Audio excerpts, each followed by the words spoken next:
Mä oon Leo-Pekka Tähti, moninkertainen ratakelauksen paralympiamitalisti, maailmanennätyksen haltija sekä jalostaja paratiimin kapteeni. Tänään mä haastan Joel Harkimon katsomaan maailmaa hieman mun vinkkelistä. Mä oon Jolle, mä oon purjehtija ja yrittäjä.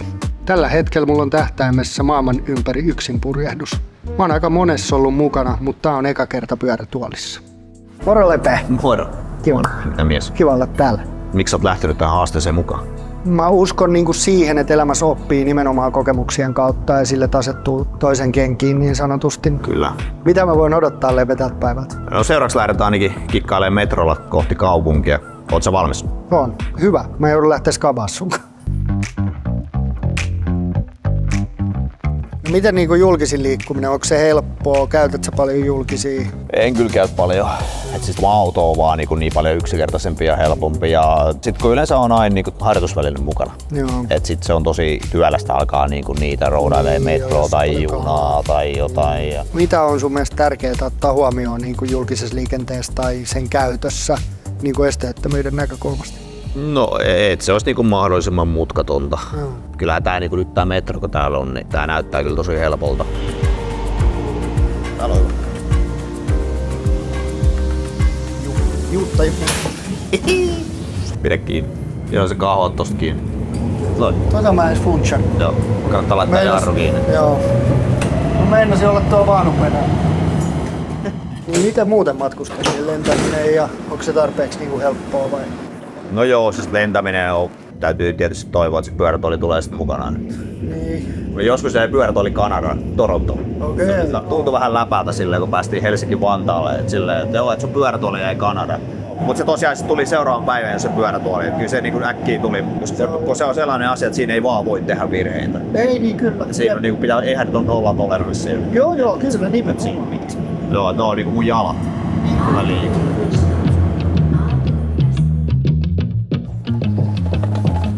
Tästä tulee hauskaa. Perussetti nämä mukulakivet. Se on kiva mennä johonkin vanhaa kaupunkiin alueelle jonnekin. Joo, mä kyllä kieltämättä mietin, että kuinka monta kertaa mä oon turvallani tämän päivän aikana. Et pitäisikö pyörätuoliin mennä pyörätiellä vai tossa? No siis jalankulkijaksi me lasketa. Mut sit tossa nyt on vähän kyllä. Kyllähän sit pääsee, mutta ei se ei ole mikään miellyttävä. Niin, no ei todellakaan. No niin, miltäs toi matka tuntui tänne? Nyt sitä jotenkin kiinnitti huomioon kaikkia katukivetyksiä ja mukulakiviä ja jos oli joku kynnys jossain, mitä ei aikaisemmin ole osannut miettiä, niin kyllähän ne kaikki on tietynlaisia esteitä. Joo, ja sitten se monta kertaa se vaikuttaa myöskin siihen, että mihin kahvilaasta sitä haluaa lähteäkään, että kuinka hyvin on esteettömyysasiat hoidettu. Et se kuulostaa jotenkin yrityksen näkökulmasta vähän epäloogiselta, jos ei pistä sitä asiaa kondikseen, koska sähän supistat sun asiakaskuntaa. Ja yleensä ne on aika helppoja asioita, millä esteettömyyttä pystyy parantamaan. Kyllä. Siinä jää yksi kokonainen asiakasryhmä pois, puhumattakaan sit, jos on lasten rattaita tai jotain muuta. Totta kyllä. Tosiaan kun se ei rajoitu pelkästään pyörätuolin käyttäjiä. Ei, niin on sitä just. Monenlaista, mitkä pitää tavallaan ottaa huomioon ja kohderyhmä siis on todella suuri. Kyllä, että kyllähän esteettömyyden pitäisi olla kaikille. Joo, mutta se ei ole itsestään selvä asia valitettavasti. No niin, tässä olisikin nyt seuraavaksi sitten mahdollisuus, että pääset ihan itsenäisesti selviytymään päivän askareista, kun mä lähden hoitelemaan tässä vähän asioita. Niin mä aloitin sun tämmöisen kauppalistan. Okay. Sun pitäisi selvitä näistä ostoksista. Onko siinä koko sun ensi viikon kauppaostokset? No, mä olin vähän armollinen, että tässä ei ehkä ihan kaikkea ole, mutta voin sä hoitaa. Voin, totta kai. Tästä tulee mielenkiintoista. Muista pyytää apua, jos tarvitsee. Joo. Jätski, vesipullo, sitruunamehu tiiviste. No tässä on lähdevettä. Tuolla se on. Niin.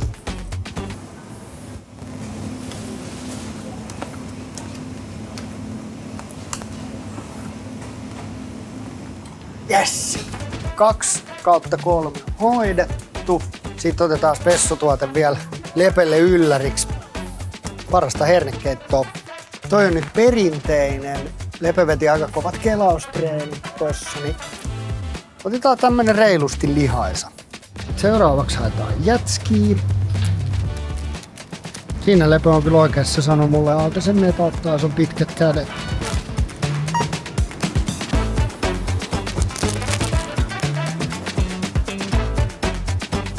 Noin. Tää nyt on ihan helppo.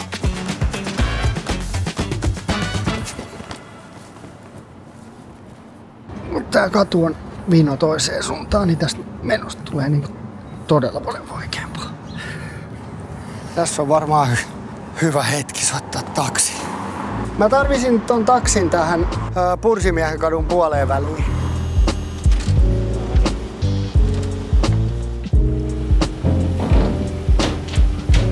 Moro. Moro! Mitä mies? No tässä tää. Kökötät siinä. Odottelin sua. Jes. Aika sutja. Ei siinä kauan ole katsottu. No heti alkuun, niin mulla on sulle vähän tavaraa. Oh. Vesipullo. Okay. Tässä on tää sitruunamehutiiviste, minkä sä halusit, ja sit mä ostin sulle bonarina. Noniin. Ja mä otin vielä reilusti lihansaa, koska mä katsoin sitä kelaamista siellä aamulla, niin mä ajattelin, että sä tarvit vähän ekstra proteiinia. Joo. Ja jätkin mä vedin matkaan. Sä oot syönyt sen? Joo, niin, niin, se oli palkinto. Hyvä, kiitos. No minkälainen kokemus? Pyysitkö apua? Mä pärjäsin kaupassa ilman, että mä pyysin apua. Mut se meni ihan kohtalaisen hyvin, mut sit sen jälkeen, kun oli tarkoitus siirtyä tänne, niin sit siinä huomasi ne mukulakivet, että tuli silta vastaan, mikä oli niinku eka osa ylämäkeä sillalle, oli niinku mukulaa, ei mulla ollut mitään mahista päästä siihen. Et saisit kyllä kelannut siitä yli helposti, mutta meikäläiselle tai joku, jolle ei ole niinku sitä käsivoimaa, niin oli ihan mahdoton. Piti vaihtaa sit siltaa ja sit kun päästiin Punavuoreen, niin vaikka oli asfalttia alla, ei ollut mukulaa, niin oli vähän vino se jalkakäytävä ja ylämäki, niin Joo. siitä tuli aika hikistä hommaa. Sitten siinä meni muutama semmonen saderänni, niin vaikka tää oli vaan niin päivän kokeilu, niin kyllähän tää on muuttanut mun katsetta esteettömyyteen ihan totaalisesti. Kyllähän tuossa rakentamisessa ja muutenkin kaupunkisuunnittelussa on aika paljon mietittävää tulevaisuudessa, että kaikki ihmiset pääsis kaikkiin paikkoihin, niin siitä me ollaan kyllä aika kaukana. Joo, kyllä se vähän tahtoo olla sitä, että vähemmistön asioita tavallaan harvoin enemmistö ajaa. Että mun mielestä se, niin kuin se tietoisuuden lisääminen ylipäätänsä siitä asiasta, että sitä tuodaan esiin säännöllisesti ja puututaan epäkohtiin ja availee niitä silmiä ja tuo niin kuin keskusteluun. Onko nämä sittenkään niin hyvin hoidettu nämä asiat, miltä se ehkä voisi ulkopuoliseen silmään niin kuin vaikuttaa. Ja tietenkin vastuuhan on päättäjillä, jos päätetään, että tämä rakennus tehdään esteettömäksi, mutta sitten seuraavaa rakennusta ei välttämättä tehdä. Ja onko tämä kyseinen niin sanottu päätöksentekijä itse liikuntarajoitteinen? Onko sitä niinku sellaista ymmärrystä sitten, että mitä se oikeasti on? Monella tavallahan on niinku paljon hyviä juttuja, mutta sitten on niitä, mitä niinku pitää pystyä parantamaan. Eli että se kaupassa käynti, niin oli hyvät hissit ja kaupassa oli helppo mennä. Kuinka vaivattomasti me mentiin sinne metroon ja tultiin sieltä pois ja rullattiin alamäkeen Oodille. Oli paljon positiivista. Kyllä.